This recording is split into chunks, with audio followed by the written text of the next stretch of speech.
الحمد لله رب العالمين والعاقبة للمتقين والصلاة والسلام على سيد الأنبياء والمرسلين وعلى آله وأصحابه أجمعين. قال الله تعالى فيه القرآن الكريم مفهوم حفظا. أعوذ بالله من الشيطان الرجيم. بسم الله الرحمن الرحيم. وإذا سمعوا ما أنزل إلى الرسول ترى أعينهم تفيض من الدمع مما عرفوا من الحق يقولون ربنا آمنا فاكتبنا مع الشاهدين. ربي اشرح لي صدري ويسر لي أمري واحلل عقدة من لساني يفقه قولي. ربي زدني علما ربي زدني علما ربي زدني علما. اللهم افتح علينا حكمتك وانشر علينا رحمتك يا ذا الجلال والإكرام. سبحانك لا علم لنا إلا ما علمتنا إنك أنت عليم حكيم. نہایت ہی قابل احترام میری پیاری اور دینی بہنوں، السلام علیکم ورحمۃ اللہ وبرکاتہ۔ اللہ رب العزت کی دی ہوئی توفیق سے الحمدللہ آج ہم پارہ نمبر 7 کا آغاز کر رہے ہیں۔ سورۃ المائدہ ہم نے کل سٹارٹ کی تھی، جس کی آیت نمبر 83 کی تلاوت ابھی میں نے آپ کے سامنے پیش کی۔ ترجمہ اور مفہوم سماعت فرمائیے۔ اور جب یہ سنتے ہیں وہ جو رسول کی طرف نازل کیا گیا تو تم دیکھو گے کہ ان کی آنکھیں آنسوؤں سے ابل پڑتی ہیں، اس لیے کہ وہ حق کو پہچان گئے۔ کہتے ہیں اے ہمارے رب، ہم ایمان لائے، پس تو ہمیں حق کے گواہوں کے ساتھ لکھ دے۔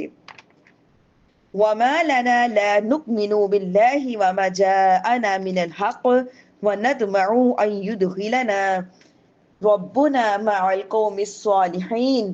فرماتے ہیں اور ہمیں کیا ہے کہ ہم اللہ پر اور اس حق پر ایمان نہ لائے جو ہمارے پاس آیا، اور ہم طمع کرتے ہیں کہ ہمیں ہمارا رب نیک لوگوں کے ساتھ جنت میں داخل کر دے۔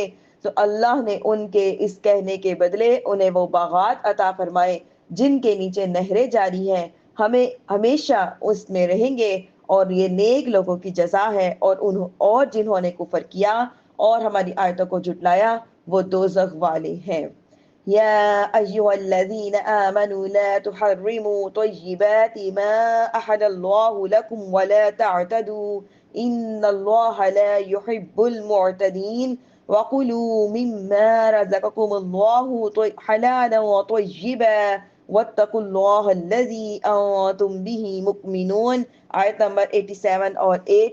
اے ایمان والو، ان پاکیزہ چیزوں کو حرام نہ قرار دو جنہیں اللہ نے تمہارے لیے حلال فرمایا ہے، اور حد سے نہ بڑھو، بے شک اللہ حد سے بڑھنے والوں کو ناپسند فرماتا ہے۔ اور جو کچھ تمہیں اللہ نے حلال پاکیزہ رزق دے دیا ہے ان میں سے کھاؤ، اور اس اللہ سے ڈرو جس پر تم ایمان رکھنے والے ہو۔ اس آیت کا شان نزول یہ ہے کہ صحابہ کرام رضوان اللہ علیہ اجمعین کی ایک جماعت سرور کائنات صلی اللہ علیہ وسلم کا وعظ سن کر ایک روز حضرت عثمان بن مظعون رضی اللہ تعالیٰ عنہ کے ہاں جمع ہوئی، اور انہوں نے آپس میں ترک دنیا کا عہد کر لیا، ارادہ کر لیا کہ اب ہم ساری کی ساری دنیا کو چھوڑ دیں گے، اور اتفاق کر لیا کہ اب سے ٹاٹ پہنا کریں گے، اور ہمیشہ جو ہے وہ دن کے روزے رکھیں گے، ساری ساری رات اللہ کی عبادت میں گزار دیا کریں گے، بستروں پر نہیں لیٹیں گے، گوشت اور چکنائی کی چیزیں نہیں کھائیں گے، عورتوں سے بھی جدا رہیں گے، اور خوشبو وغیرہ بھی نہیں لگائیں گے۔ جب انہوں نے اس طرح کی بات کی تو اس موقع پر اللہ پاک نے آیت کریمہ نازل فرمائی اور انہیں اپنے ارادے سے روک دیا۔ یہاں سے اب کچھ احادیث سے بھی ہمیں یہ بات پتہ چلتی ہے کہ اللہ تعالیٰ نے اور نبی کریم صلی اللہ علیہ وسلم نے اعتدال کا حکم دیا ہے۔ عبادت کرنے میں اللہ فرماتے ہیں خود کو زیادہ تکلیف میں نہ ڈالو، اور نبی کریم صلی اللہ علیہ وسلم کا بھی یہی ارشاد ہے کہ اعتدال سے عبادت بھی کرو، اور اپنی ذات کو، اپنے آپ کو تکلیف میں ڈال کر عبادت کرنے سے منع فرمایا ہے۔ ام المؤمنین حضرت صدیقہ عائشہ رضی اللہ تعالی عنہ فرماتی ہے کہ رسول اکرم صلی اللہ علیہ وسلم ان کے پاس تشریف فرما تھے۔ اس وقت حضرت حولہ بنت طویت رضی اللہ تعالی عنہ ان کے پاس سے گزری۔ حضرت عائشہ رضی اللہ تعالی عنہ نے تاجدار رسالت صلی اللہ علیہ وسلم سے عرض کیا کہ یہ حولہ کو کیا ہوا؟ تو کہتے ہیں کہ یہ رات بھر نہیں سوتی۔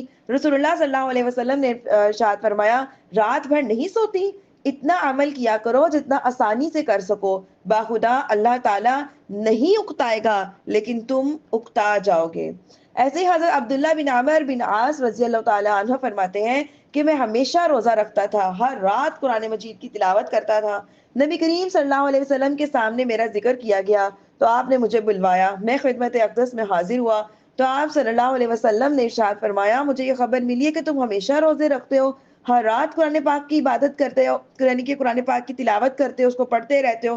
میں نے عرض کیا کیوں نہیں یا رسول اللہ، لیکن میں نے اس عبادت سے صرف جو خیر کا ارادہ کیا ہے۔ سرور رسالت صلی اللہ علیہ وسلم نے ارشاد فرمایا تمہارے لیے کافی ہے کہ تم مہینے میں صرف 3 روزے رکھ لیا کرو۔ میں نے عرض کیا یا رسول اللہ صلی اللہ علیہ وسلم میں اس سے زیادہ کی طاقت رکھتا ہوں۔ تو آپ صلی اللہ علیہ وسلم نے ارشاد فرمایا کہ تمہاری بیوی کا بھی تم پر حق ہے، تمہارے مہمان کا بھی تم پر حق ہے، اور تمہارے جسم کا بھی تم پر حق ہے۔ تم اللہ عز و جل کے نبی حضرت داؤد علیہ السلام کے روزے رکھو کیونکہ وہ لوگوں میں سب سے زیادہ عبادت گزار تھے۔ میں نے عرض کیا یا اللہ، میں نے عرض کیا اے اللہ عز و جل کے پیارے نبی، حضرت داؤد علیہ السلام کے روزے کس طرح کے تھے؟ ارشاد فرمایا کیا وہ ایک دن روزہ رکھتے اور ایک دن افطار کرتے تھے، اور فرمایا ہر ماہ میں ایک قرآن پاک کو مکمل کر لیا کرو۔ میں نے عرض کیا یا رسول اللہ صلی اللہ علیہ وسلم میں اس سے افضل کی طاقت رکھتا ہوں۔ ارشاد فرمایا پھر 20 دن کے اندر ایک قرآن پاک کو مکمل کر لیا کرو۔ تو پھر انہوں نے پھر فرمایا کہ میں اس سے بھی زیادہ افضل کی طاقت رکھتا ہوں۔ پھر آپ صلی اللہ علیہ وسلم نے فرمایا اچھا پھر 10 دن میں ایک قرآن پاک مکمل کر لیا کرو۔ پھر ان صحابی نے عرض کیا کہ اللہ تعالیٰ یا رسول اللہ صلی اللہ علیہ وسلم میں تو اس سے افضل کی طاقت رکھتا ہوں۔ تو آپ صلی اللہ علیہ وسلم نے ارشاد فرمایا ٹھیک ہے پھر تم 7 دن کے اندر ایک قرآن پاک کو مکمل کر لو، اس سے زیادہ اپنے آپ کو مشقت میں نہ ڈالو، کیونکہ تمہاری بیوی کا بھی تم پر حق ہے، اور تمہارے مہمان کا بھی تم پر حق ہے، اور تمہارے جسم کا بھی تم پر حق ہے۔ تو اللہ پاک نے ہمیں عبادت میں بھی اعتدال کا حکم دیا ہے، تو باقی چیزوں کی تو بات ہی الگ رہ گئی نا۔ کیا جب ہم عبادت بھی اپنے آپ کو مشقت میں ڈال کے نہ کریں، جیسے کہ اگر ہمیں اللہ نے نماز میں ہمیں چھوٹ دی ہے، کھڑے ہو کے نہیں پڑھ سکتے، بیمار ہو بیٹھ کے پڑھ لو، بیٹھ کے نہیں پڑھ سکتے لیٹ کے پڑھ لو، سختی نہیں کی کہ اب ہم نے کھڑے ہو کے پڑھنا ہے، پاؤں سوج رہے ہیں تو کھڑے ہی ہیں، اور اگر نیند آ رہی ہے تو تھوڑا آرام کر لو پھر پڑھ لو۔ یہ ایسا نہ کرو کہ نماز پڑھی جا رہے ہو اور غنودگی میں اور کچھ پتہ نہیں کہ کیا پڑھ رہے ہو، اس چیز سے بھی منع فرمایا ہے۔ لیکن کیا ہے کہ اب ہم کیا کہتے ہیں نہیں پوری رات جاگ رہے ہیں، آنکھیں سوجی ہوئی ہیں لیکن عبادت کری جا رہے ہیں، لیکن جاگ کر کس لیے رہے ہیں؟ عبادت کے لیے، یہ نہیں کہ دنیاوی چیزوں کے لیے جاگ رہے ہیں اور پھر نماز کے وقت کے اب نیند آ رہی ہے تو سو جائیں، نہیں، جاگ رہے ہیں عبادت کے لیے جاگ رہے ہیں، لیکن جب تھک گئے ہو تو تھوڑا آرام کر لو۔ یہ آرام بھی کیا ہے کہ اللہ پاک نے ہمارے لیے آسانیاں کی ہے۔ آگے دیکھیے اللہ پاک کیا ارشاد فرما رہے ہیں آیت نمبر 89 میں، ترجمہ مفہوم یہ ہے اللہ تمہیں تمہاری فضول رسموں پر نہیں پکڑے گا، البتہ ان قسموں پر، اللہ تمہیں تمہاری فضول قسموں پر نہیں پکڑے گا، البتہ ان قسموں پر گرفت فرمائے گا جنہیں تم مضبوط کر لو، اور ایسی قسم کا کفارہ 10 مسکینوں کو اس طرح کا درمیانے درجے کا کھانا دینا ہے جو تم اپنے گھر والوں کو کھلاتے ہو، یا ان 10 کو کپڑے دینا ہے، یا ایک مملوک یعنی غلام یا لونڈی کو آزاد کرنا ہے۔ تو جو نہ پائے یعنی ان میں سے کوئی چیز نہ پائے تو 3 دن کے مسلسل روزے رکھے، اور یہ تمہاری قسموں کا کفارہ ہے جب تم قسم کھاؤ اور اپنی قسموں کی حفاظت کرو۔ اسی طرح اللہ تم سے اپنی آیتیں بیان کرتا ہے تاکہ تم شکر گزار ہو جاؤ۔ قسم جو ہے وہ 3 طرح کی ہے۔ قسم یمین لغو، یمین کہتے ہیں قسم کو، ایک ہے لغو، ایک ہے غموس، اور ایک ہے منعقدہ۔ جو لغو ہے، لغو کا مطلب ہوتا ہے غلط فہمی کی قسم۔ یہ وہ قسم ہے کہ انسان کسی واقعے کو اپنے خیال میں صحیح جان کر قسم کھا لیتا ہے لیکن حقیقت میں ایسا ہوا ہی نہیں ہوتا، تو ایسی جو قسم ہے اس کو کھانے سے کفارہ، توڑ دینے سے کفارہ جو ہے وہ نہیں آتا۔ ایک ہے قسم غموس، یعنی کہ جھوٹی قسم کھانا، کسی گزشتہ واقعے کے متعلق جان بوجھ کر جھوٹی قسم کھا لی جائے تو یہ قسم کھانا حرام ہے۔ اور تیسری قسم ہے منعقدہ، جو آئندہ آنے والے معاملے پر اسے پورا کرنے یا پورا نہ کرنے کے لیے کھائی جائے، کسی صحیح معاملے پر کھائی جائے، ایسی قسم کو توڑ دینا منع بھی ہے اور اس پر کفارہ بھی لازم آتا ہے، اور تیسری قسم کے صورت میں ہی کفارہ لازم آتا ہے، پہلی 2 قسموں کو توڑ دینے سے کفارہ لازم نہیں آتا۔ قسم کا جو مطلب ہے وہ یہ ہے، جو کفارہ ہے وہ یہ ہے کہ اگر کوئی قسم توڑ دے تو ایک غلام کو آزاد کرے، اور یا پھر 10 مسکینوں کو 2 وقت پیٹ بھر کر درمیانے درجے کا کھانا کھلائے. یہ نہیں کہ بالکل ہی ہلکی پھلکی کوئی چیز کھلا دی اور سمجھ لیا کہ اب یہ قسم کا کفارہ ہو گیا، بلکہ اس طرح کا کھانا کھلائے جس طرح کا خود بھی کھاتا ہو اور اپنے گھر والوں کو بھی کھلاتا ہو. یا 10 مسکینوں کو کپڑے پہنائے. ان تینوں میں سے کوئی بھی طریقہ اختیار کرنے کی اجازت ہے، لیکن اگر تینوں میں سے کسی کی بھی طاقت نہیں رکھتے تو پھر 3 دن کے مسلسل روزے رکھ لیں. آگے دیکھیے آیت نمبر 90. یا ایھا الذین آمنوا انما الخمر والمیسر والانصاب والازلام رجس من عمل الشیطان فاجتنبوه لعلکم تفلحون. ترجمہ مفہوم یہ ہے، اے ایمان والو، شراب اور جوا اور بت اور قسمت معلوم کرنے کے تیر ناپاک شیطانی کام ہی ہے، تو ان سے بچتے رہو تاکہ تم فلاح پاؤ. جو لوگ ادھر ادھر سے جو ہے ان فیوچر باتیں پتہ کرنا شروع کر دیتے ہیں کہ پتہ نہیں ہاتھوں کی لکیروں میں کیا لکھا ہوا ہے، اس کا کیا مطلب ہے، تو اس ساری چیزوں سے بچنا چاہیے. فرماتے ہیں کہ اللہ تعالیٰ نے یہاں پہ اسی آیت میں کیا فرمایا، فَاجْتَنِبُوهُ لَعَلَّكُمْ تُفْلِحُونَ، کہ کیا کرو، اس سے بچو تاکہ پھر کامیاب ہو جاؤ. اس سے ہمیں 2 چیزیں پتہ چلتی ہیں کہ صرف نیک اعمال کر لینا کامیابی کا سبب نہیں ہے، بلکہ نیک اعمال کرنے کے ساتھ ساتھ برے اعمال سے بچنا ضروری ہے، کیونکہ اللہ نے صاف فرما دیا فَاجْتَنِبُوهُ کہ ان سے پرہیز کرو، اور یہی اسی صورت میں تم کیا ہو سکتے ہو، کامیاب ہو سکتے ہو. لَعَلَّكُمْ تُفْلِحُونَ. تو کیا ہے کہ یہ تقویٰ کے 2 پر ہیں، اور پرندہ جو ہے وہ ایک پر سے آپ کو پتہ نہیں اڑتا، اس کو اڑنے کے لیے 2 پروں کی ضرورت ہوتی ہے. ایک پر کیا ہے کہ نیک کام کرے، اور دوسرا پر کیا ہے کہ برے اعمال سے بچے. اور دوسری بات ہمیں یہ پتہ چلتی ہے کہ نیکیاں کرنا اور برائیوں سے بچنا دنیا اور دکھلاوے کے لیے نہیں ہونا چاہیے، بلکہ کس کے لیے ہونا چاہیے، کامیابی کے لیے اور خالصتاً اللہ رب العزت کی رضا کے لیے. انما يريد الشيطان ان يوقع بينكم العداوة والبغضاء في الخمر والميسر وَيَصُدَّكُمْ عَنْ ذِكْرِ اللَّهِ وَعَنِ الصَّلَاةِ فَهَلْ أَنْتُمْ مُنْتَهُونَ. اللہ فرما رہے ہیں شیطان تو یہی چاہتا ہے کہ شراب اور جوئے کے ذریعے تمہارے درمیان دشمنی اور بغض اور کینہ ڈال دے، اور تمہیں اللہ کی یاد سے اور نماز سے روک دے. تو کیا تم باز آتے ہو؟ وَأَطِيعُوا اللَّهَ وَأَطِيعُوا الرَّسُولَ فَاحْذَرُوا فَإِن تَوَلَّيْتُمْ فَاعْلَمُوا أَنَّمَا عَلَى رُسُولِنَا الْبَلَاغُ الْمُبِينُ. اور اللہ کا حکم مانو، رسول کا حکم مانو، اور ہوشیار رہو.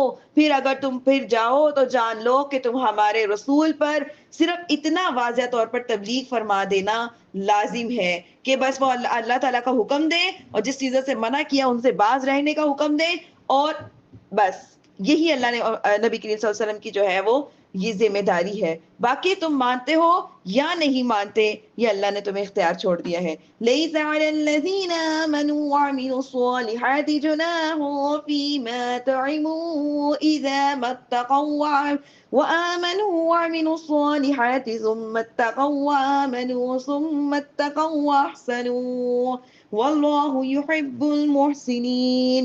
جو ایمان لائے اور انہوں نے نیک عمل کیے، پھر ان پر کھانے میں کوئی گناہ نہیں، جب کہ ڈریں اور ایمان رکھیں اور اچھے عمل کریں، پھر ڈریں اور ایمان رکھیں، پھر ڈریں اور نیکیاں کریں.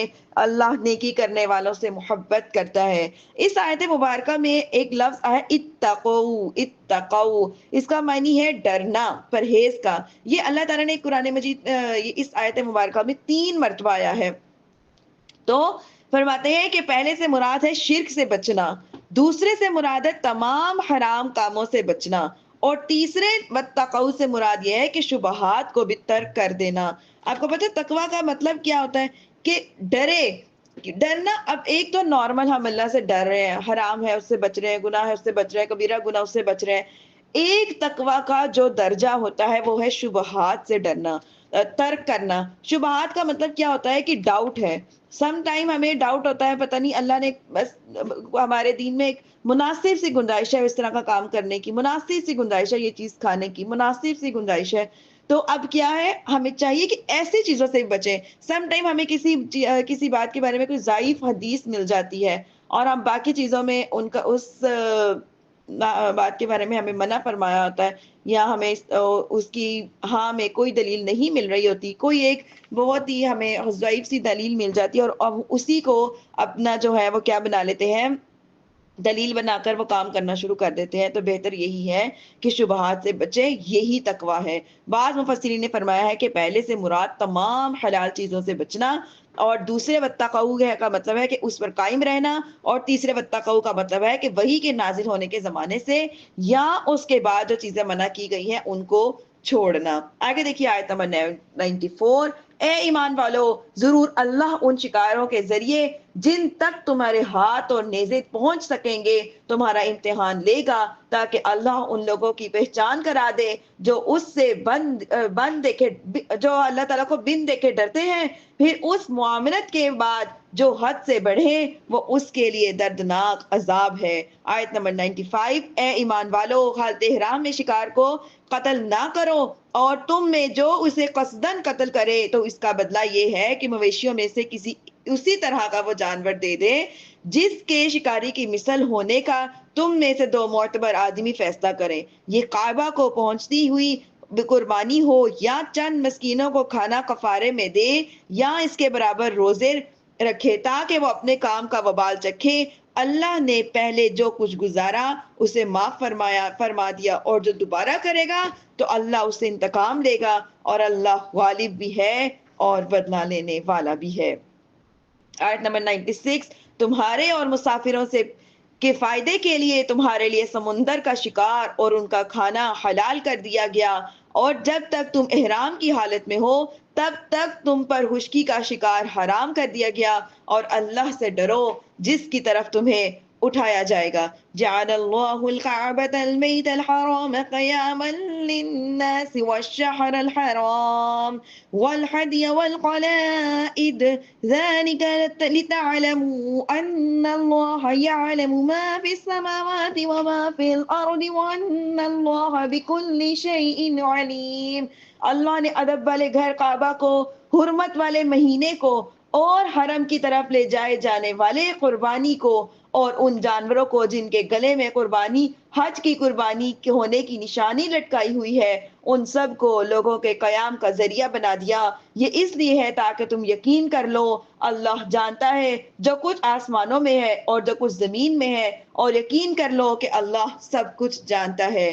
اعملوا ان اللہ شدید العقاب وان اللہ غفور رحیم. جان رکھو اللہ سخت عذاب دینے والا بھی ہے، اللہ بخشنے والا بھی ہے، اور اللہ مہربان بھی ہے. ما علی الرسول الا البلاغ واللہ یعلم ما تبدون وما تکتمون. رسولوں پر صرف تبلیغ لازم ہے، اور اللہ جانتا ہے جو کچھ تم ظاہر کرتے ہو اور جو تم چھپاتے ہو.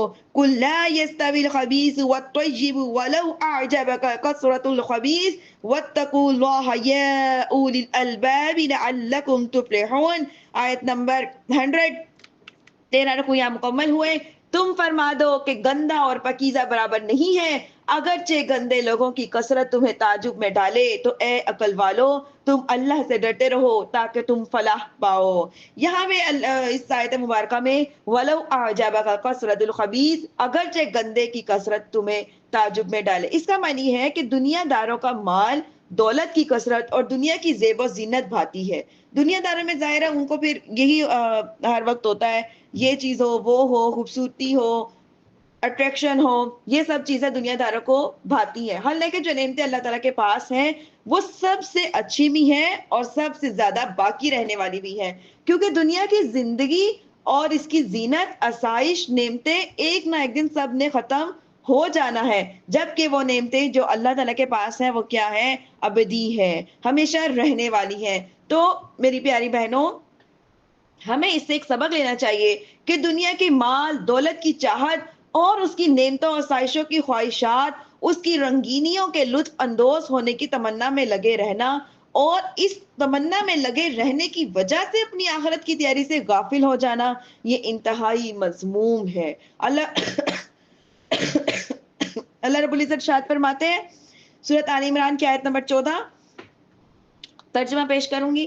لوگوں کے لیے ان کی خواہشات کی محبت کو آراستہ کر دیا گیا، یعنی عورتوں اور بیٹوں اور سونے چاندی کے جمع کیے ہوئے ڈھیروں اور نشان لگائے گئے گھوڑوں اور مویشیوں اور کھیتیوں میں، کہ ان کے لیے آراستہ کر دیا گیا۔ یہ سب دنیاوی زندگی کا ساز و سامان ہے اور صرف اللہ ہی کے پاس کیا ہے؟ اچھا ٹھکانہ ہے۔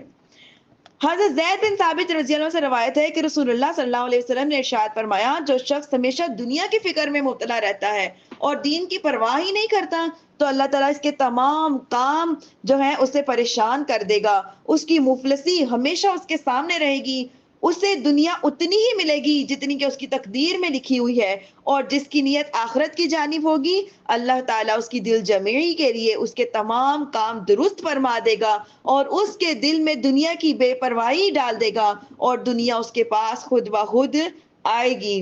آپ نے تو سنا ہی ہے نا کہ ارشاد فرمایا جاتا ہے کہ جو اللہ کے دین کی فکر کرتا ہے، اللہ کی فکر کرتا ہے اور اس کے دین کی تبلیغ کی فکر کرتا ہے اور اس کے دین کی تبلیغ کے لیے کام کرتا ہے، تو اللہ فرماتا ہے تم میرے لیے کرتے ہو ایک کام میرے دین کا، میں تمہارے سارے ہی کام کر دوں گا۔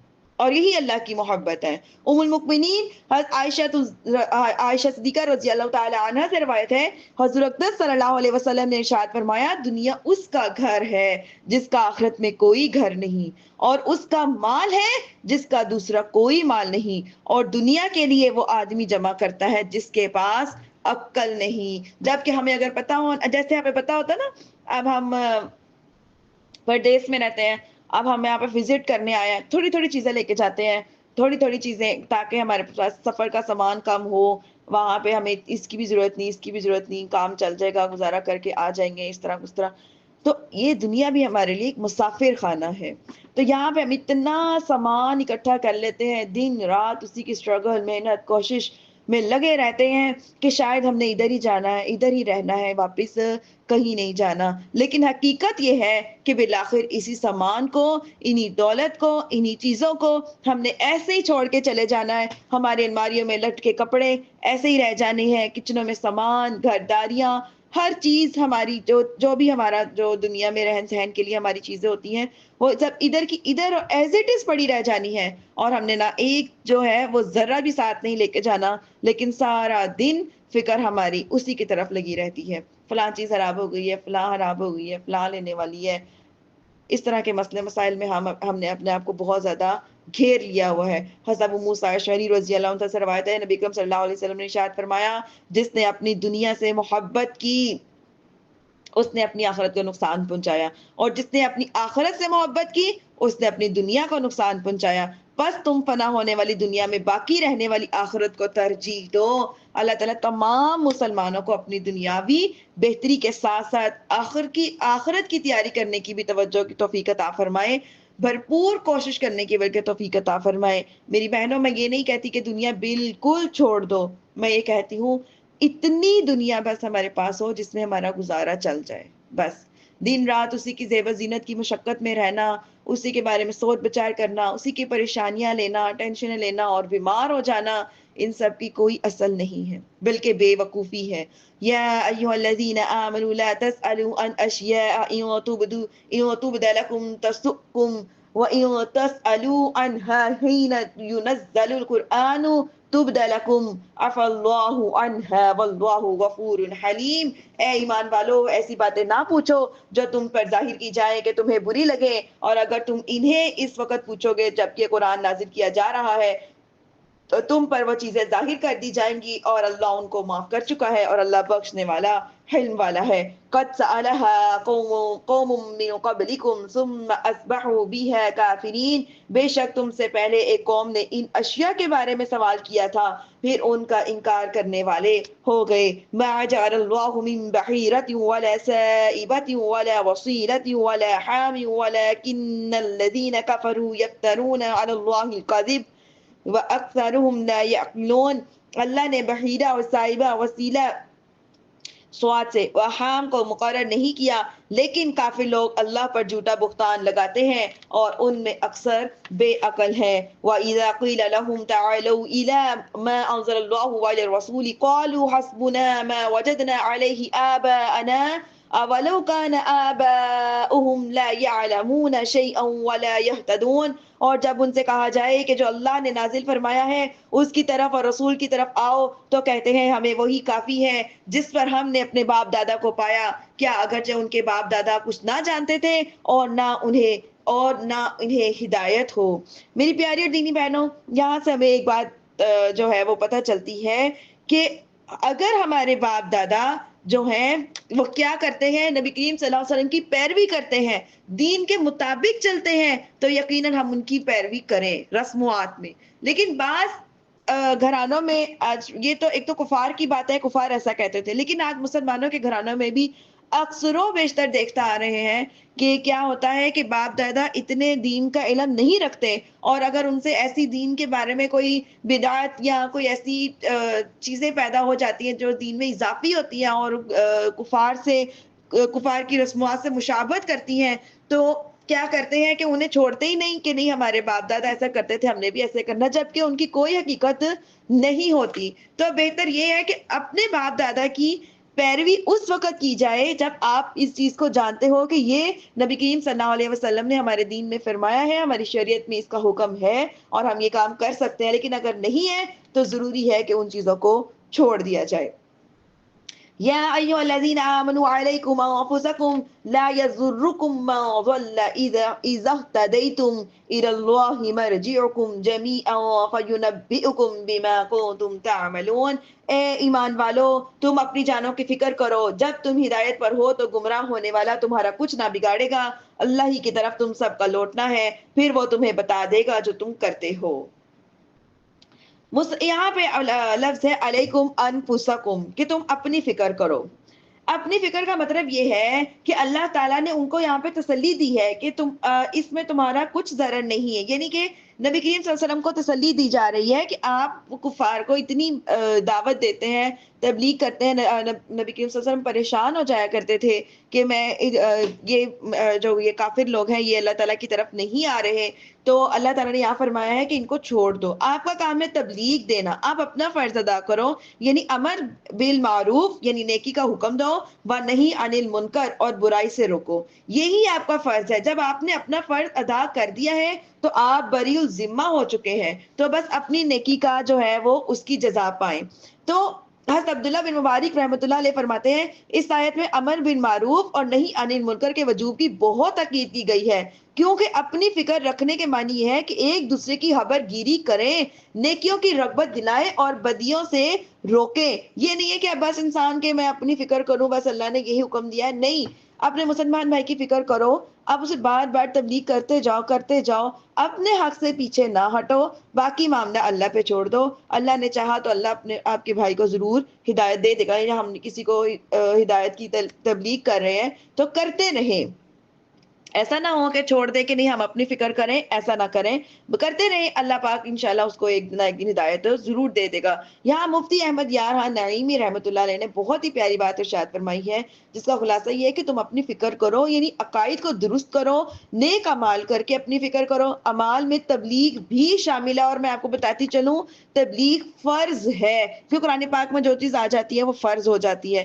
تو جب ہم فرض کو ادا نہیں کریں گے تو اللہ تعالیٰ کے ہاں ہمیں جواب دینا پڑے گا۔ آج ہم قرآن کو سیکھ رہے ہیں اور ہمارا فرض ہے کہ ہمیں کچھ بھی جو سمجھ میں آتا ہے ہم اس کے ساتھ اپنے ساتھ لوگوں کو ساتھ جوڑیں، اپنے بہن بھائیوں کو، ماں باپ کو، دوست احباب کو، شوہر کو، بچوں کو، اولاد کو، سسرال والوں کو، جو بھی ہمارے لنکس میں ہیں ان کو اپنے ساتھ ایک دین کی طرف جوڑے۔ ہمیں کوئی بات پتہ چلتی ہے جو انہیں نہیں معلوم، ہم اس کو فوری طور پہ اس کی تبلیغ کریں، کہ ایسا نہ ہو ہمارا وقت آ جائے اور کوئی علم ہمارے پاس رہ جائے اور پھر اللہ کے ہاں ہم جواب دہ ہوں۔ آگے مفتی احمد یار خان نعیمی فرماتے ہیں لہٰذا جو قدرت کے باوجود تبلیغ نہ کرے وہ راہ پر ہی نہیں ہے۔ اللہ تعالیٰ ہمیں سمجھ عطا فرمائے۔ اب یہاں پہ کیا فرمایا نا کہ نیکی کا حکم دینے اور برائی سے منع کرنے کے بارے میں بھی احادیث ہے۔ حضرت ابوبکر صدیق رضی اللہ عنہ سے نے فرمایا اے لوگو جب تم یہ آیت پڑھتے ہو یا ایھا الذین آمنوا علیکم انفسکم لا یضرکم من ضل اذا اهتدیتم، میں نے رسول اللہ صلی اللہ علیہ وسلم سے سنا کہ جب لوگ ظالم کو ظلم کرتے دیکھیں اور اسے ظلم سے نہ روکیں تو قریب ہے اللہ تعالیٰ ان سب کو عذاب میں مبتلا فرما دیں گے۔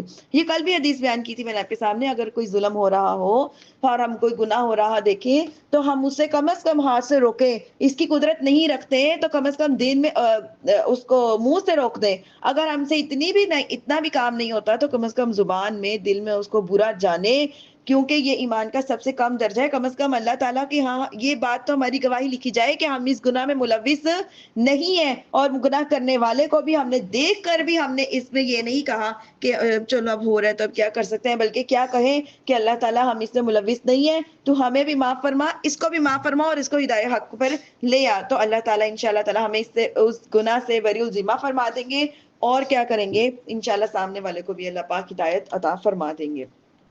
آیت نمبر 102 دیکھیے.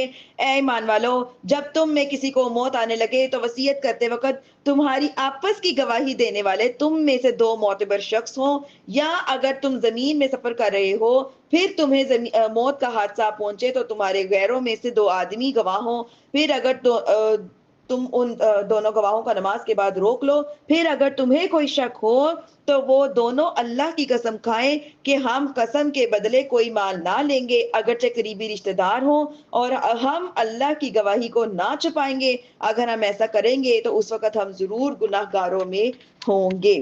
آگے دیکھیے آیت نمبر 107. پھر اگر اس بات کی اطلاع ملے کہ وہ دونوں گواہ گواہی میں جھوٹ بول کر کسی گناہ کے مستحق ہوئے ہیں تو ان کی جگہ ان لوگوں میں سے جن کا حق دبایا گیا میت کے زیادہ قریبی 2 آدمی قسم کھانے کے لیے کھڑے ہو جائیں، تو پھر وہ اللہ کی قسم کھائیں یا ہماری گواہی یعنی ہماری قسم ان کی گواہی سے زیادہ درست ہے اور ہم حد سے نہیں بڑھے، اور ایسا کریں گے تو اس وقت ہم ظالموں میں ہوں گے. آیت نمبر 108. یہ اس کے زیادہ قریب ہے کہ وہ جو گواہ ہیں صحیح طریقے سے گواہی ادا کریں، یا وہ اس بات سے ڈریں کہ ان کی قسموں کے بعد قسموں کو ورثہ کی طرف لوٹایا جائے گا. اور اللہ سے ڈرو اور حکم سنو، اور اللہ نافرمانوں کو ہدایت نہیں دیتا.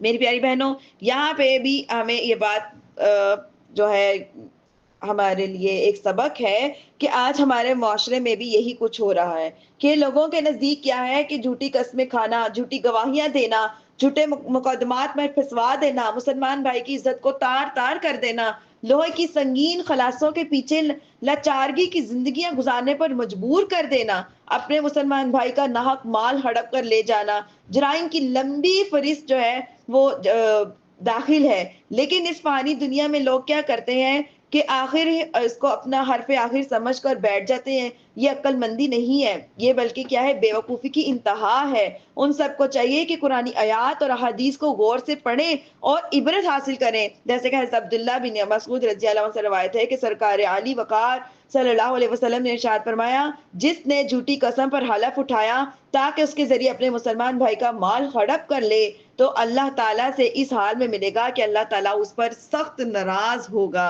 حضرت عبداللہ بن عمر رضی اللہ عنہ سے روایت ہے کہ رسول اللہ صلی اللہ علیہ وسلم نے ارشاد فرمایا، جھوٹے گواہ کے قدم ہٹنے پر بھی نہیں ہوں گے، اللہ تعالیٰ ان کے لیے جہنم واجب کر دے گا. عبداللہ بن عباس رضی اللہ تعالیٰ عنہما سے روایت ہے، نبی اکرم صلی اللہ علیہ وسلم نے ارشاد فرمایا، جس نے ایسی گواہی دی جس سے کسی مسلمان مرد کا مال ہلاک ہو جائے یا کسی کا خون بہایا جائے تو اس نے اپنے اوپر جہنم کو واجب کر لیا. آج کل ایسا ہی ہو رہا ہے، ہم ظلم ہوتے دیکھتے رہتے ہیں، معلوم ہونے کے باوجود بھی کیا کرتے ہیں، بچانے کی کوشش نہیں کرتے. تو اللہ پاک جو ہے یہ ساری وعیدیں جو ہے میں نے آپ کے سامنے رکھ دی ہیں.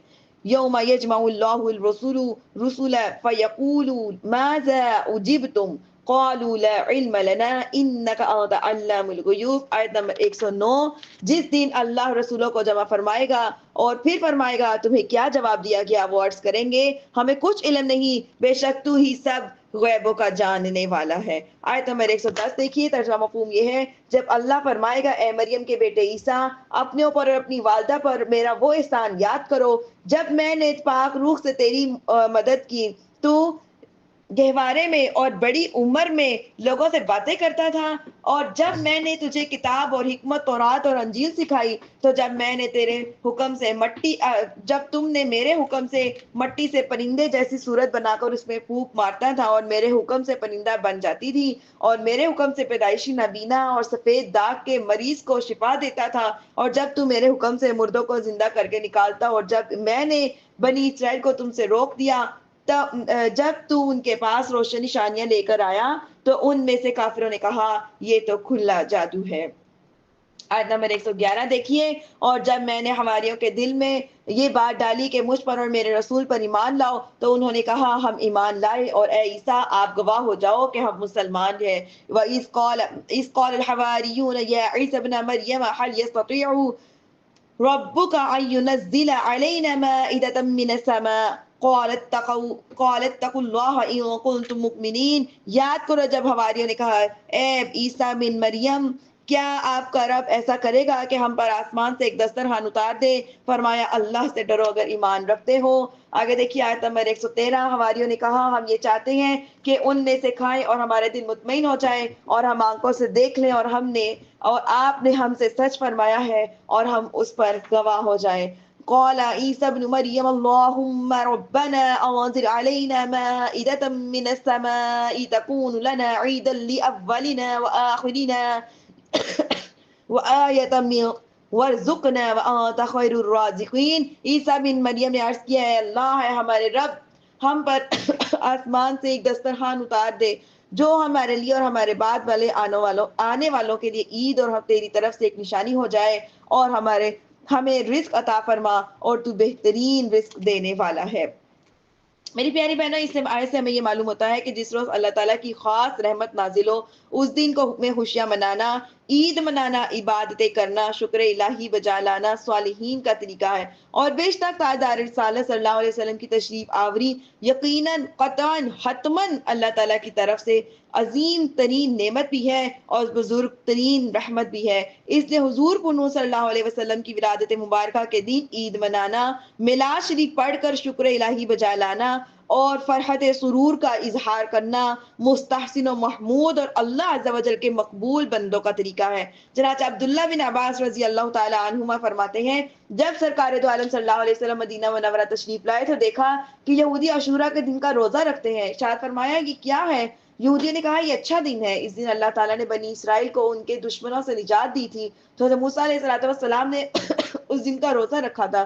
تو آپ صلی اللہ علیہ وسلم نے ارشاد فرمایا تمہاری نسبت میرا حضرت موسیٰ علیہ السلام سے زیادہ گہرا تعلق ہے۔ چنانچہ آپ صلی اللہ علیہ وسلم نے عاشورہ کے دن کا روزہ رکھا اور اس دن روزہ رکھنے کا حکم بھی دیا۔ آگے دیکھیے آیت نمبر 115، اللہ پاک ارشاد فرما رہے ہیں اللہ نے فرمایا بے شک میں وہ تم پر اتارتا ہوں، پھر اس کے بعد جو تم میں سے کفر کرے گا بے شک اسے عذاب دوں گا اور یہ سارے جہان میں کسی کو نہ دوں گا۔ آیت نمبر 116، اور جب اللہ فرمائے گا اے مریم کے بیٹے عیسیٰ کیا تم نے لوگوں سے کہا تھا کہ اللہ کے سوا مجھے اور میری ماں کو معبود بنا لو؟ تو وہ عرض کریں گے اے اللہ تو پاک ہے، میرے لیے ہرگز جائز نہیں ہے میں وہ بات کہوں جس کا مجھے حق نہیں، اگر میں نے ایسی بات کہی ہوتی تو تجھے ضرور معلوم ہوتا، تو جانتا ہے جو کچھ میرے دل میں ہے اور میں نہیں جانتا جو تیرے علم میں ہے، بے شک تو ہی غیبوں کا خوب جاننے والا ہے۔ آیت نمبر 118، اللہ ارشاد فرما رہے ہیں مفہوم یہ ہے میں نے تو ان سے وہی کہا تھا جس کا تو نے مجھے حکم دیا تھا، اور اللہ کی عبادت کرو جو میرا رب بھی ہے اور تمہارا رب بھی ہے، اور میں ان پر مطلع رہا جب تک ان میں رہا، اور پھر جب تو نے مجھے اٹھا لیا تو تو ہی ان پر نگاہ رکھتا تھا اور تو ہی ہر شے پر گواہ ہے۔ اِن تُعَذِّبْهُمْ فَإِنَّهُمْ عِبَادُكَ وَإِن تَغْفِرْ لَهُمْ فَإِنَّكَ أَنْتَ الْعَزِيزُ الْحَكِيمُ، اور اگر تو انہیں عذاب دے تو وہ تیرے بندے ہیں، اور اگر تو انہیں بخش دے تو بے شک تو ہی غلبے والا حکمت والا ہے۔ قال اللہ هذا اليوم ينفع الصادقين صدقهم لهم جنات تجري من تحتها الانهار خالدين فيها ابدا رضی اللہ عنہ ورضوا عنہ ذلك الفوز العظیم۔ اللہ نے فرمایا یہ قیامت کے وہ دن ہیں جن میں سچوں کو ان کا سچ نفع دے گا، اور ان کے لیے باغ ہیں جن کے نیچے نہریں جاری ہیں، وہ ہمیشہ ہمیشہ اس میں رہیں گے، اللہ ان سے راضی ہوا اور وہ اللہ سے راضی ہوئے، یہی بڑی کامیابی ہے۔ اس آیت سے ہمیں یہ پتہ چلتا ہے یہاں پہ فرمایا نا ھذا یوم ینفع الصادقین صدقہم، یہ قیامت کا وہ دن ہے جس میں سچوں کو ان کے سچ کا نفع دے گا۔ تو جنہوں نے دنیا میں سچ بولا تھا ان کا سچ قیامت کے دن انہیں کام آئے گا اور انہیں نفع دے گا، کیونکہ عمل کا مقام دنیا ہے آخرت نہیں ہے۔ جو کا اعمال ہم دنیا میں کرتے ہیں اس کا اجر کہاں پائیں گے؟ آخرت میں. تو آخرت کون سا دن ہوا؟ جزا کا دن ہوا، جزا ملنے کا دن ہوا.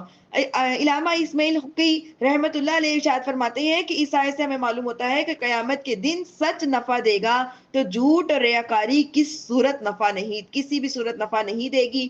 لہٰذا عقل مند انسان کو چاہیے کہ سچائی کے راستے پر چلنے کی خوب کوشش کرے، کیونکہ ایمان کے بعد سچائی کو اختیار کرنا بندے کو نیک اعمال کی طرف راغب کرتا ہے. حضرت عبداللہ بن مسعود رضی اللہ تعالیٰ عنہما سے روایت ہے کہ رسول اللہ صلی اللہ علیہ وسلم نے ارشاد فرمایا، سچائی کو لازم کر لو کیونکہ سچائی نیکی کی طرف لے جاتی ہے، اور نیکی جو ہے وہ کس کا راستہ ہے؟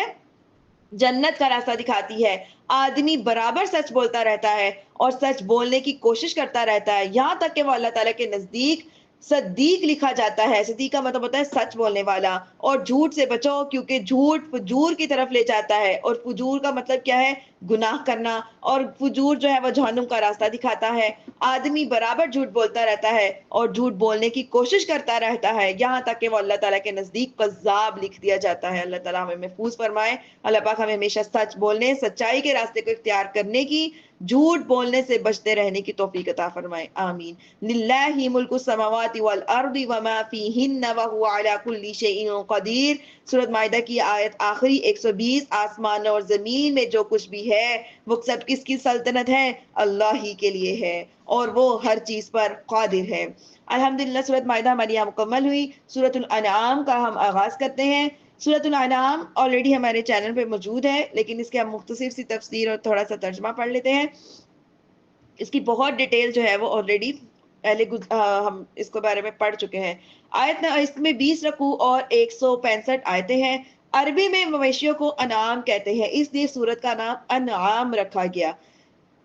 اس سورت کی آیت نمبر 136 اور 38 میں ان مشرکین کا رد کیا گیا ہے جو اپنے مویشیوں میں بتوں کو حصے دار ٹھہراتے تھے اور خود ہی چند جانوروں کو اپنے اوپر حلال اور چند جانوروں کو اپنے اوپر حرام سمجھتے تھے.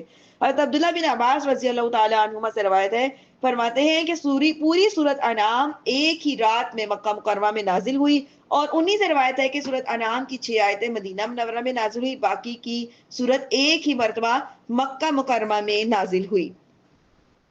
بسم اللہ الرحمن الرحیم.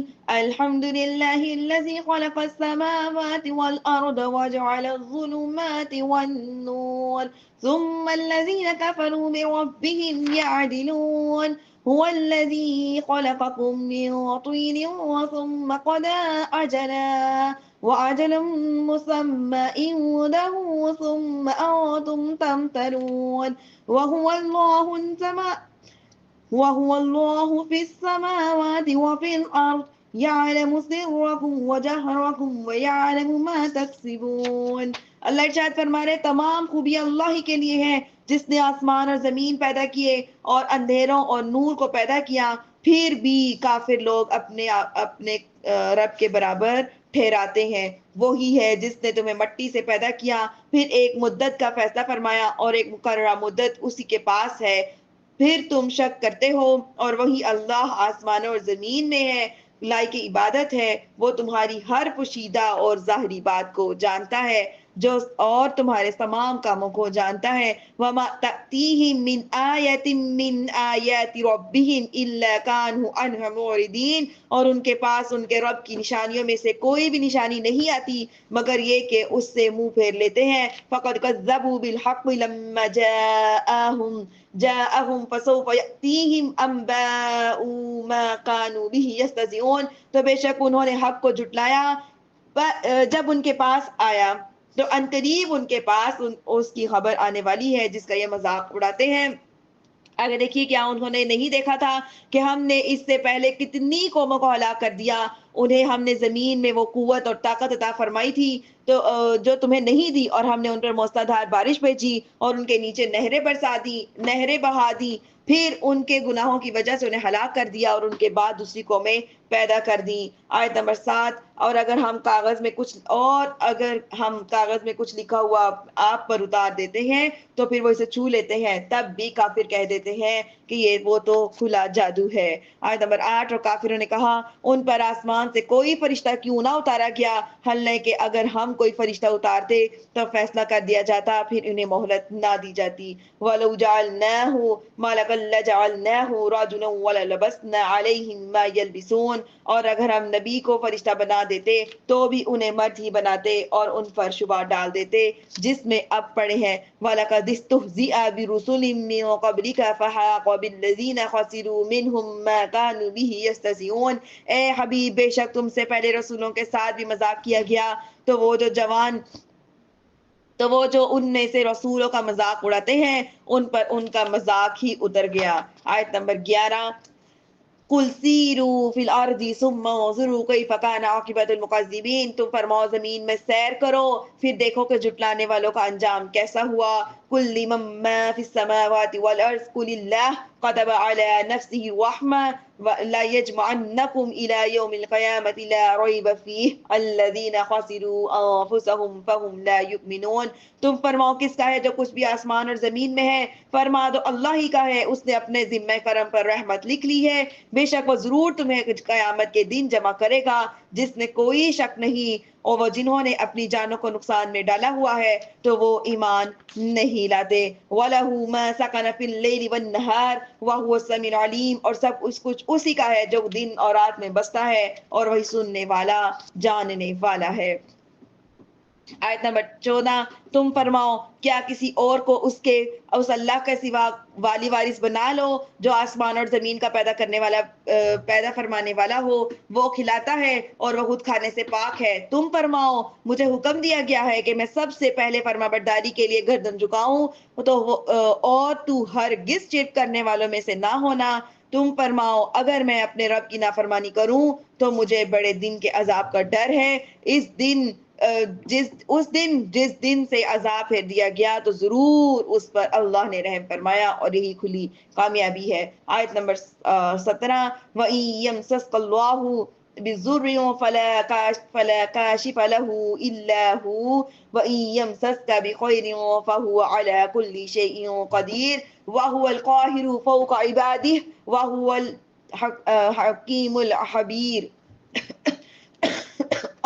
اور اگر اللہ تجھے کوئی برائی پہنچائے تو اس کے سوا اس برائی کو کوئی دور کرنے والا نہیں ہے، اور اگر اللہ تجھے کوئی بھلائی پہنچائے تو وہ ہر شے پر قادر ہے اور وہی اپنے بندوں پر غالب ہے اور وہی حکمت والا خبردار ہے۔ اس آیت میں دیکھیں میری پیاری بہنوں، وَإِن يَمْسَسْكَ اللَّهُ بِضُرٍّ، کہ اگر اللہ تجھے کوئی برائی پہنچائے، ارشاد فرمایا کہ اگر اللہ تعالیٰ تجھے کوئی برائی، بیماری، تنگ دستی، بلا، کوئی مصیبت کوئی بھی پہنچائے تو اللہ تعالیٰ کے سوا کوئی بھی ایسا نہیں ہے جو اللہ تعالیٰ کی مرضی کے خلاف جا کر اس کو دور کرنے پر قدرت رکھ سکے۔ جہاں تک نیک اعمال اور بزرگوں کی دعاؤں سے عذاب کے اٹھ جانے کا تعلق ہے تو اسے بھی رب کریم عز و جل ہی اپنے فضل و کرم سے ان اسباب سے وسیلے سے اٹھاتا ہے، اور جیسے برائی کا پہنچنا اور دور کرنا اللہ تعالیٰ کی طرف سے ہے، ایسے ہی بھلائی جیسے صحت، دولت وغیرہ کا پہنچنا بھی اللہ تعالیٰ کی دستے قدرت سے ہے، کیونکہ اللہ ہی ہر شے پر قادر ہے، کوئی اس کی مشیت کے خلاف کچھ نہیں کر سکتا، اور اس کے سوا کوئی بھی عبادت کا مستحق کیسے ہو سکتا ہے، کیونکہ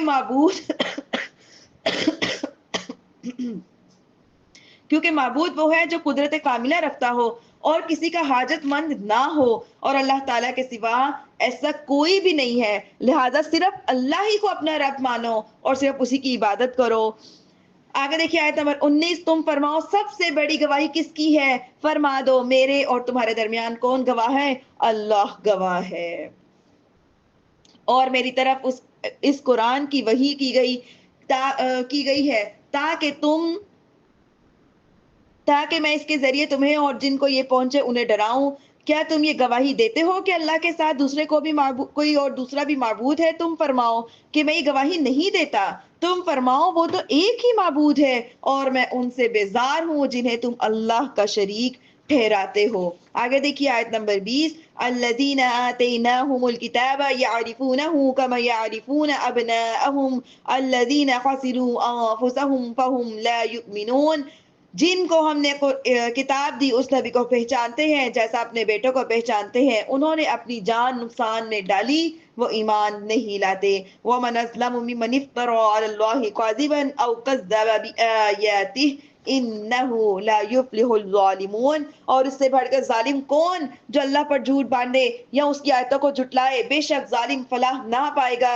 وَيَوْمَ نَحْشُرُهُمْ جَمِيعًا ثُمَّ نَقُولُ لِلَّذِينَ أَشْرَكُوا أَيْنَ شُرَكَاؤُكُمُ الَّذِينَ كُنتُمْ تَزْعُمُونَ، کیا فرما رہے ہیں، اور جس دن ہم سب کو اٹھائیں گے پھر مشرکوں سے کہیں گے تمہارے وہ شریک کہاں ہیں جنہیں تم خدا کے ساتھ شریک گمان کرتے تھے، پھر ان کی اس کے سوا کوئی معذرت نہ ہوگی، اور وہ کہیں گے کہ ہمیں اپنے رب کی ہمیں اپنے رب اللہ کی قسم کہ ہم ہرگز مشرک نہ تھے۔ اے حبیب دیکھو اپنے اوپر انہوں نے کیسا جھوٹ باندھا، اور ان سے غائب ہو گئی وہ باتیں جن کا یہ بہتان باندھتے تھے۔ آیت نمبر 25 دیکھیے، اور ان میں سے کوئی وہ ہے جو تمہاری طرف کان لگا کر سنتا ہے، اور ہم نے ان کے دلوں پر غلاف کر دیے ہیں کہ وہ اس کو نہ سمجھے، اور ان کے کانوں میں بوجھ ڈال دیا ہے، اور اگر ساری نشانیاں بھی دیکھ لیں تو ان بھی ایمان نہیں لائیں گے، حتیٰ کہ جب تک تمہارے پاس تم سے جھگڑتے ہوئے آتے ہیں تو کافر کہتے ہیں یہ تو پہلے سے لوگوں کی داستانیں ہیں۔ وَهُمْ يَنْهَوْنَ عَنْهُ وَيَنْأَوْنَ عَنْهُ وَإِن يُهْلِكُونَ إِلَّا أَنفُسَهُمْ وَمَا يَشْعُرُونَ، اور وہ دوسروں کو اس سے روکتے ہیں اور خود اس سے دور بھاگتے ہیں، اور وہ اپنے آپ ہی کو ہلاکت میں ڈالتے ہیں اور انہیں شعور نہیں ہے۔ وَلَوْ تَرَىٰ إِذْ وُقِفُوا عَلَى النَّارِ فَقَالُوا يَا لَيْتَنَا نُرَدُّ وَلَا نُكَذِّبَ بِآيَاتِ رَبِّنَا وَنَكُونَ مِنَ الْمُؤْمِنِينَ، اور اگر آپ دیکھیں جب انہیں آگ پر کھڑا کیا جائے گا تو وہ کہیں گے اے کاش کہ ہمیں واپس بھیج دیا جائے اور ہم اپنے رب کی آیتیں نہ جھٹلائیں اور مسلمان ہو جائیں۔ بل بدا لهم ما كانوا يخفون من قبل ولو ردوا لعادوا لما نهوا عنه وانهم لكاذبون، بلکہ پہلے تو یہ چھپا رہے تھے، وہ ان پر کھل گیا ہے اور اب انہیں لوٹا دیا جائے گا، اور پھر وہی کریں گے جن سے انہیں منع کیا گیا تھا، اور بے شک یہ ضرور جھوٹے ہیں۔ آگے دیکھیے 3 رکوع ہمارے پورے ہو رہے ہیں، آیت نمبر 29 اور 30۔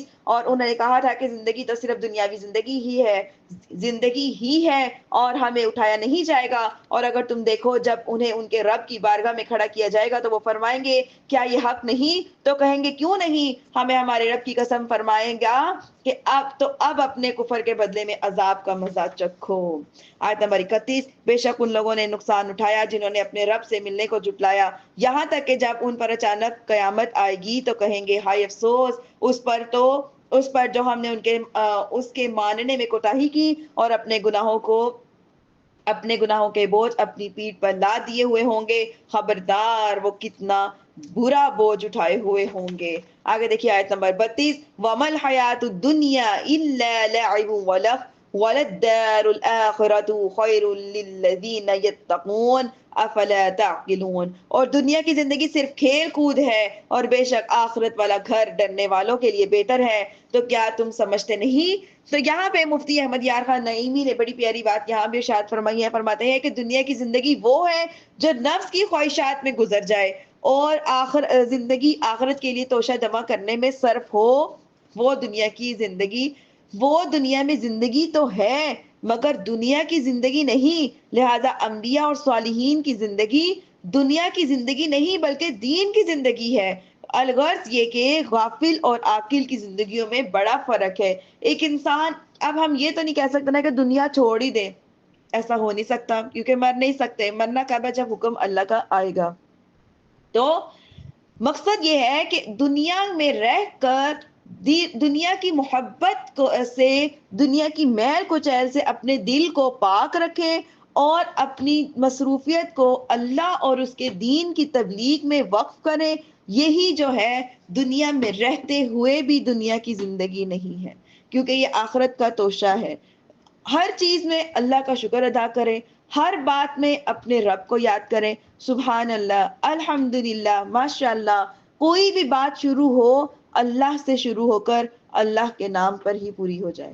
یہ ہے دنیا میں رہ کر بھی دنیا کی زندگی نہیں. اور ہماری زندگیاں ہر وقت کچن کے کام، گھر کے کام، باہر کے کام، رشتہ داروں کی بات، اس کی غیبت، اس کی غیبت، اس کی فکر، اس کی فکر، یہ پریشانی، وہ پریشانی. تو جس نے آخرت کو اپنی پریشانی بنا لی، اپنی فکر بنا لی، تو دنیا کی پریشانیاں اس کے لیے پریشانیاں رہ نہیں جاتی. آگے دیکھیے آیت نمبر 33. لَقَدْ نَعْلَمُ إِنَّهُ لَيَحْزُنُكَ الَّذِي يَقُولُونَ فَإِنَّهُمْ لَيُكَذِّبُونَكَ وَلَكِنَّ الظَّالِمِينَ بِآيَاتِ اللَّهِ يَجْحَدُونَ. کیا ارشاد فرما رہے ہیں؟ ہم جانتے ہیں کہ ان کی باتیں تمہیں رنجیدہ کرتی ہیں، تو بے شک یہ تمہیں نہیں جھٹلاتے بلکہ ظالم اللہ کی آیتوں کا انکار کرتے ہیں. آیت نمبر 34. اور آپ سے پہلے رسولوں کو جھٹلایا گیا تو انہوں نے جھٹلائے جانے اور تکلیف دیے جانے پر صبر کیا، یہاں تک کہ ان کے پاس ہماری مدد آ گئی، اور کوئی اللہ کی باتوں کو بدلنے والا نہیں، اور بے شک تمہارے پاس رسولوں کی خبریں آ چکی. آیت نمبر 35. یہاں ہمارا پارا بھی نصف ہو رہا ہے. اور اگر ان کا منہ پھیرنا آپ پر شاق گزرتا ہے، تو اگر تم میں سے ہو سکے تو زمین میں کوئی سرنگ یا آسمان میں کوئی سیڑھی تلاش کر کے ان کے پاس کوئی نشانی لے آؤ، اور اگر اللہ چاہتا تو انہیں ہدایت پر اکٹھا کر دیتا. تو اے سننے والے، ہرگز بے خبر نہ بنو. آگے دیکھیے آیت نمبر 36. صرف وہ لوگ مانتے ہیں جو سنتے ہیں، اور اللہ ان مردہ دلوں کو اٹھائے گا، پھر ان کی طرف انہیں لوٹایا جائے گا. اور کہا ان پر ان کے رب کی طرف سے کوئی نشانی کیوں نہیں اترتی؟ تم فرما دو کہ بے شک اللہ کسی نشانی کے اتارنے پر قادر ہے، لیکن اکثر لوگ کیا ہیں؟ بے علم ہے. اور زمین میں چلنے والا کوئی جاندار نہیں ہے، اور نہ ہی اپنے پروں کے ساتھ اڑنے والا کوئی پرندہ ہے، مگر وہ تمہاری جیسی امتیں ہیں. ہم نے اس کتاب میں کسی شے کی کوئی کمی نہیں چھوڑی، پھر یہ اپنے رب کی طرف ہی اٹھائے جائیں گے. آگے دیکھیے آیت نمبر 39. اور جنہوں نے ہماری آیتیں جھٹلائی اور بہرے اور گونگے ہیں اور اندھیروں میں ہیں، اللہ جسے چاہے گمراہ کرے اور جسے چاہے سیدھی راہ ڈال دے. آیت نمبر 40. قُلْ أَرَأَيْتَكُمْ إِنْ آتَاكُمْ عَذَابُ اللَّهِ أَوْ آتَتْكُمُ السَّاعَةُ أَغَيْرَ اللَّهِ تَدْعُونَ إِن كُنتُمْ صَادِقِينَ. کیا فرما رہے ہیں؟ تم فرماؤ، بھلا بتاؤ کہ اگر تم پر اللہ کا عذاب آ جائے، تو کیا تم پر قیامت آ جائے، تو کیا اللہ کے سوا کسی اور کو پکارو گے اگر تم سچے ہو؟ بلکہ تم اسی اللہ کو پکارو گے، اور اگر اللہ چاہے تو وہ مصیبت ہٹا دے جس کی طرف تم اسے پکارو گے، اور تم شریکوں کو بھول جاؤ. اور بے شک ہم نے تم سے پہلی امتوں کی طرف رسول بھیجے تو انہیں سختی اور تکلیف میں گرفتار کر دیا تاکہ وہ کسی طرح گر گرائیں. پھر کیوں ایسا نہ ہوا کہ جب ان پر ہمارا عذاب آیا تو گر گراتے، لیکن ان کے تو دل سخت ہو گئے تھے، اور شیطان نے ان کے اعمال ان کے لیے راستہ کر دیے تھے. پھر جب انہوں نے ان نصیحتوں کو بھلا دیا اور جو انہیں کی گئی تھی، اور تو ہم نے ان پر ہر شے کے دروازے کھول دیے، یہاں تک کہ جب وہ ان پر خوش ہو گئے جو انہیں دی گئی تو ہم نے اچانک انہیں پکڑ لیا، بس اب وہ مایوس ہیں. میری پیاری بہنوں، اس آیت میں جو فرمایا جا رہا ہے فَلَوْلَا إِذْ جَاءَهُمْ بَأْسُنَا تَضَرُّوا، کہ کیا ہے کہ کیوں ایسا نہ ہوا کہ جب ان پر ہمارا عذاب آیا تو وہ گر گراتے. یہ آیت میں مجموعی طور پر ہر ایک کے لیے اس میں فرمایا جا رہا ہے ایسا کیوں نہ ہوا کہ جب ان پر عذاب آئے تو وہ گر گراتے، بلکہ ہم انہیں توبہ کا موقع دیتے، بلکہ ان کے دل تو سخت ہو گئے تھے. شیطان نے ان کے اعمال ان کی نظر میں اس قدر آراستہ کر دیے تھے کہ جب انہیں کوئی نصیحتیں کی جاتی تو وہ نصیحتوں کو قبول ہی نہیں کرتے تھے. جیسے شیطان نے ہمارے سامنے کیا ہے دنیا کی زندگی کو اتنا خوبصورت بنا کے پیش کر دیا ہے، نہ چاہتے ہوئے بھی، کہ ہمارا دل کرتا ہے یہ بھی دیکھ لیں، وہ بھی دیکھ لیں، یہ بھی خرید لیں، وہ بھی خرید لیں.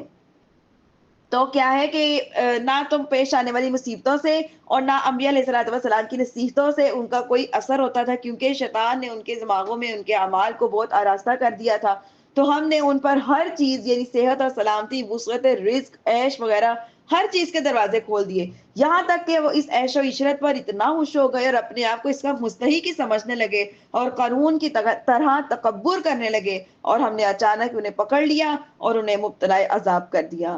تو یہاں پہ یہ ہے کہ ہمیں ایک بات یاد رکھنی چاہیے کہ اللہ عز و جل کی نعمت پر خوش ہونا اگر فخر یا تکبر یا شہی کے طور پر ہے تو یہ برا ہے، کیونکہ یہ کفار کا طریقہ ہے. لیکن اگر یہ شکر کے طور پر ہے تو بہتر اور صالحین کا طریقہ اور حکم الہی بھی ہے. اللہ فرماتے ہیں سورہ ضحیٰ میں وَأَمَّا بِنِعْمَةِ رَبِّكَ فَحَدِّثْ، کہ اپنے رب کی نعمت کا خوب چرچا کرو. آگے کیا فرما رہے ہیں اللہ پاک؟ سورہ یونس میں تم فرماؤ اللہ کے فضل اور اس کی رحمت پر ہی خوشی مناؤ. تو ہمیں معلوم ہوتا ہے کفر اور گناہوں کے باوجود دنیا کی راحتیں ملنا دراصل اللہ تعالیٰ کی طرف سے ڈھیل اور اس کا غضب اور عذاب ہے. اس سے انسان کو اور زیادہ غافل کر دیتا ہے، اور اس کا جو گناہ اس میں اس کو دلیریت ہو جاتی ہے کہ میں اتنے گناہ کروں اللہ پاک پھر بھی عطا کر رہے ہیں، تو اس کو گناہ ہی نہیں لگتا، بلکہ اس کا کیا خیال ہوتا ہے گناہ اچھی چیز ہے، اگر یہ اچھی چیز نہ ہوتی تو اللہ پاک جو ہے نعمتیں مجھ سے چھین لیتے، بلکہ ایسا یہ سب کچھ ہونا کیا ہے، کفر ہے. حضرت عقبہ بن عامر رضی اللہ عنہ سے روایت ہے کہ نبی اکرم صلی اللہ علیہ وسلم نے ارشاد فرمایا جب تم یہ دیکھو کہ اللہ تعالیٰ بندوں کو اس کے گناہوں کے باوجود اس کی پسند کے مطابق عطا فرما رہا ہے تو یہ ان کے لیے صرف اللہ تعالیٰ کی طرف سے اس کیا ہے ڈھیل ہے. تو پھر نبی کریم صلی اللہ علیہ وسلم نے یہ آیت ارشاد فرمائی، یہ والی جس کا ترجمہ میں آپ کے سامنے پیش کرتی ہوں. پھر جب انہوں نے ان نصیحتوں کو بھلا دیا جو انہیں کی گئی تھیں تو ہم نے ان پر ہر چیز کے دروازے کھول دیے یہاں تک کہ جب وہ اس پر خوش ہو گئے جو انہیں دی گئی اور ہم نے اچانک انہیں پکڑ لیا بس اب وہ مایوس ہے.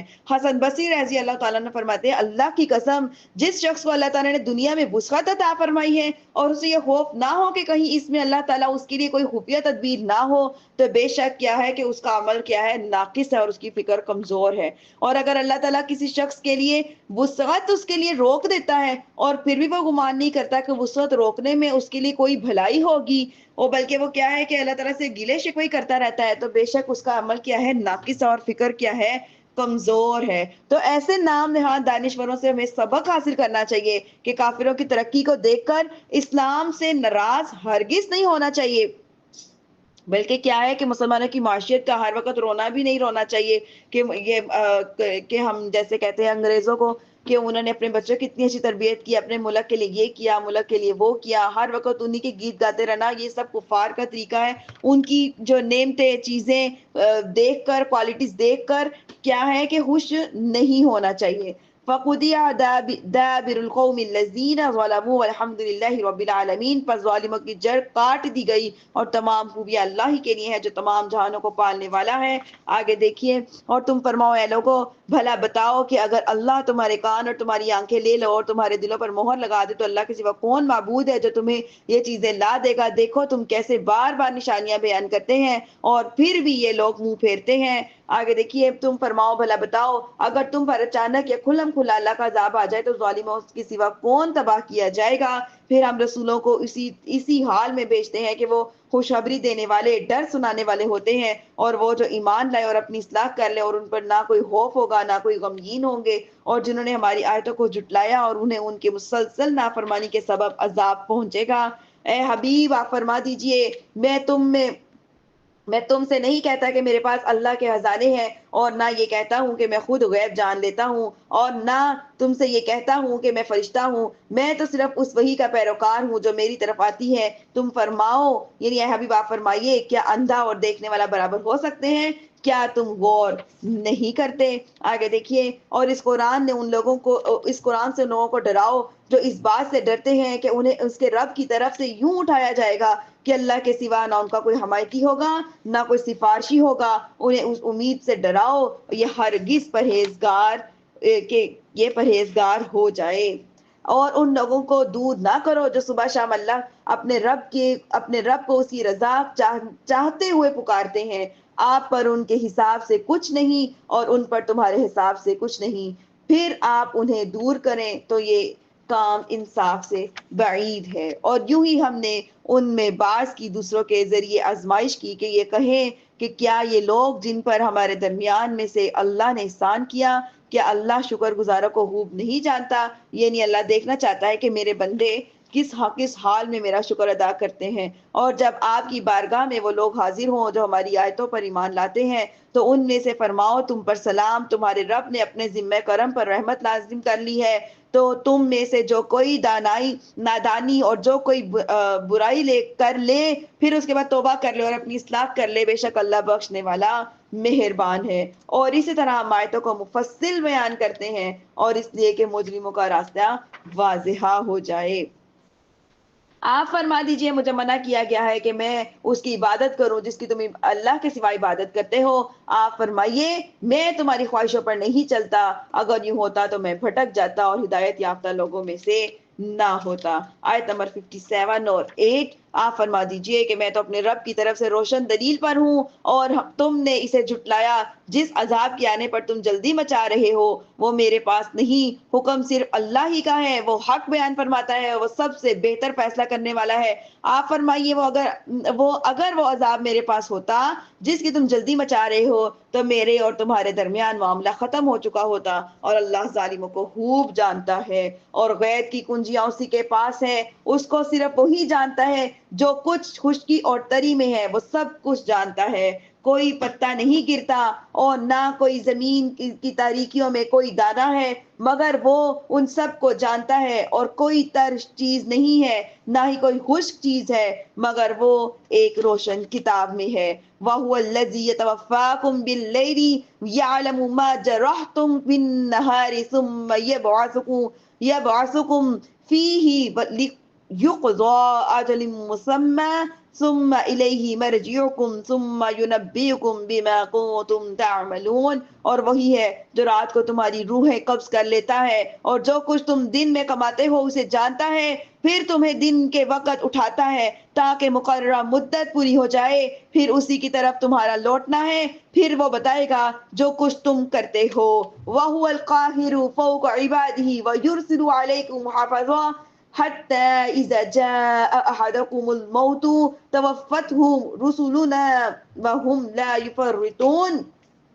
کیا فرما رہے ہیں؟ ترجمہ مفہوم یہ ہے اور وہی اپنے بندوں پر غالب ہے جو تمہیں نگہبان بھیجتا ہے، جو تم پر نگہبان بھیجتا ہے، یہاں تک کہ جب تم میں کسی کو موت آتی ہے تو ہمارے فرشتے اس کی روح قبض کرتے ہیں اور کوئی کوتاہی نہیں کرتے. یہاں پہ دیکھیے اللہ رب العزت ارشاد فرماتے ہیں وَهُوَ الْقَاهِرُ کہ وہی اپنے بندوں پر غالب ہے. یعنی اللہ تعالیٰ بندوں کے تمام امور میں ہر طرح کے تصرف کی قدرت رکھتا ہے. وہی عطا کرتا ہے، وہی عطا کو روکتا ہے، وہی ملاتا ہے، وہی توڑتا ہے، نفع دیتا ہے، نقصان دیتا ہے، عزت بھی دیتا ہے، ذلت بھی دیتا ہے، زندگی بھی دیتا ہے، موت بھی دیتا ہے. اس کے فیصلے کو رد کرنے والا کوئی نہیں ہے اس کے علاوہ اور نہ کوئی جائے پناہ میں نہیں ہے. ایک اور مقام پہ اللہ پاک ارشاد فرماتے ہیں سورہ یونس میں، انشاءاللہ ہم آگے پڑھیں گے. ترجمہ یہ ہے اور اگر اللہ تجھے کوئی تکلیف پہنچائے تو اس کے سوا کوئی تکلیف کو دور کرنے والا نہیں، اور اگر وہ تیرے ساتھ بھلائی کا ارادہ فرمائے تو اس کی فضل سے کوئی رد کرنے والا نہیں. اپنے بندوں میں جسے چاہتا ہے اپنا فضل پہنچاتا ہے، جسے چاہتا ہے بخش دیتا ہے. بندوں کو بھی ہمیں بھی اس بات پر غور کرنا چاہیے، بدیوں اور گناہوں سے بچیں کیونکہ ہر ایک عمل لکھا جاتا ہے. روز قیامت وہ نام اعمال تمام مخلوق کے سامنے پڑا جائے گا تو گناہ کتنی رسوائی کا سبب ہوں گے. اللہ تعالی ہمیں اس چیز سے بچائے. اسی کے پیش نظر امام محمد غزالی رحمۃ اللہ نے زبان کی حفاظت کے متعلق فرمایا. حضرت عطا بن نبی رباح رضی اللہ رحمۃ اللہ علیہ فرماتے ہیں تم میں سے پہلے لوگ فضول کلام کو ناپسند کرتے تھے. وہ لوگ کتاب اللہ، سنت رسول، نیکی کی دعوت دینے، برائی سے منع کرنے اور اپنی ایسی حاجت جس کے سوا کوئی چارہ ہی نہ ہو اس کے علاوہ کلام کو فضول شمار کرتے تھے. کیا تم اس بات کا انکار کرتے ہو کہ تمہارے دائیں اور بائیں دو محافظ فرشتے کرامن کاتبین بیٹھے ہیں؟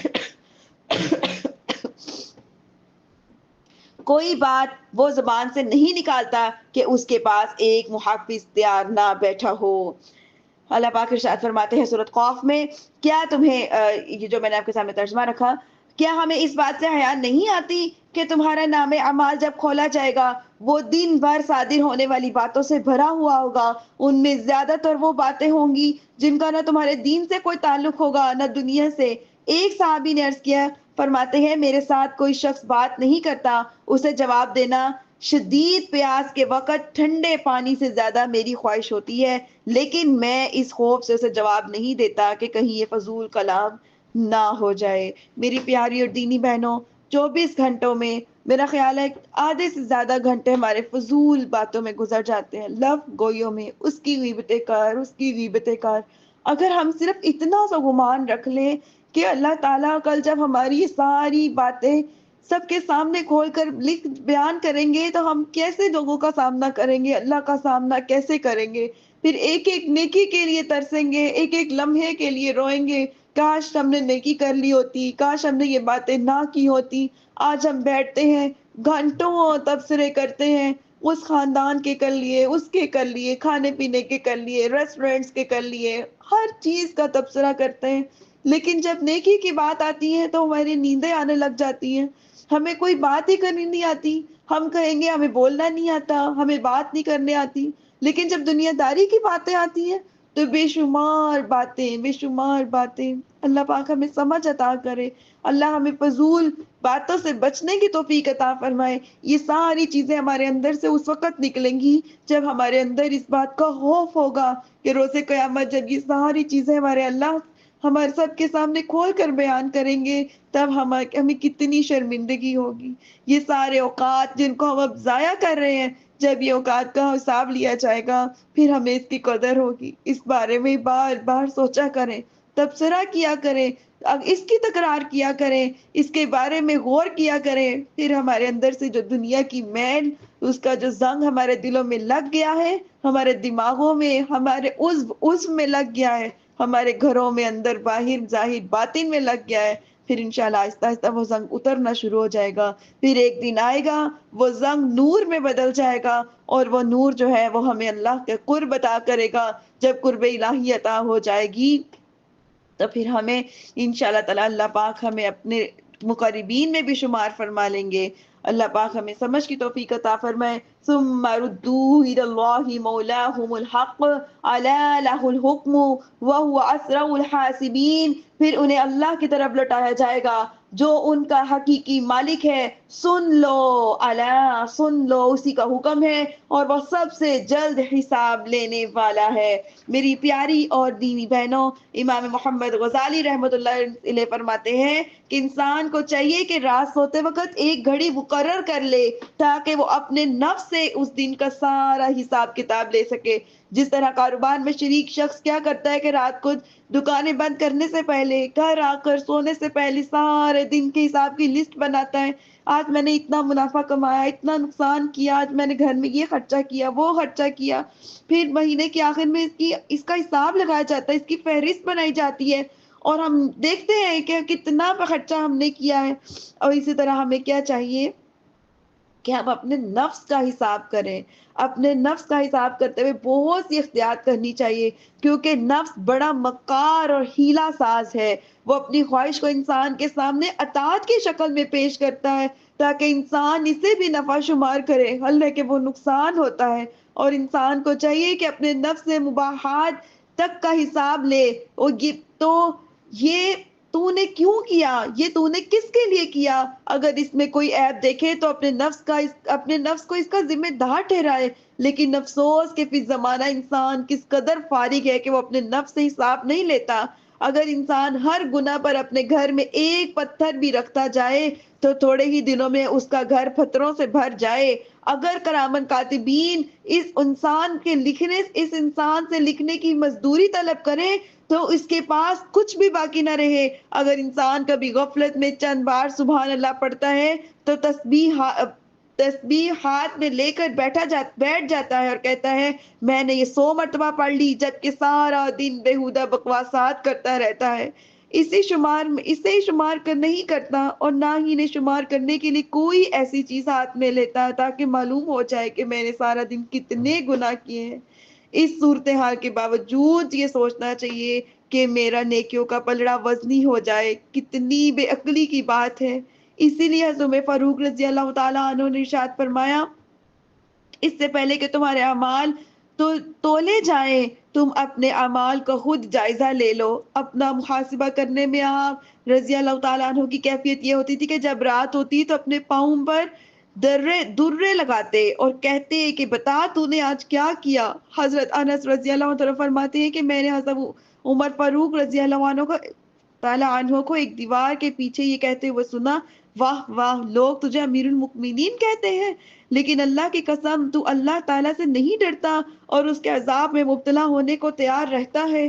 اللہ اکبر۔ اور میری پیاری اور دینی بہنوں، ہمارے کیا حال ہے، اگر ہماری کوئی تعریف نہیں کرتا تو ہم اس بندے کو پسند ہی نہیں کرتے، اور پسند بھی اسی کو کرتے ہیں جو ہماری تعریف کرتا ہے۔